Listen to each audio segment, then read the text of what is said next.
দিছে বাজার করতে, হ্যাঁ 8,000 টাকা মাইরা দিছি। 2,000 টাকা তুই টাকার বাজার। ও আমি আর মনে করছি অন্য জায়গায় কাজ করছিস, তুই চুরি করতেছিস শ্বশুর বাড়ি। এটা চুরি কি? তোর জামাই না, এটা আমার হক আছে না রে বেটা।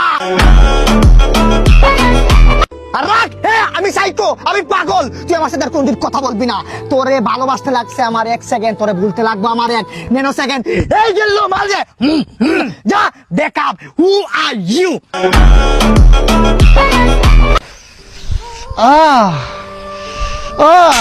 ব্যথা লাগছে চোখে, এই জায়গায় না, চোখে যাও। তুমি সময় পেলে পরে ভাইবা দেখো ঘরে, আমার একলা তো ইয়া চইলা না দূরে। চাস তো ভাই? হ্যাঁ ভাই। আমার মায়াবতী নাকি অসুস্থ।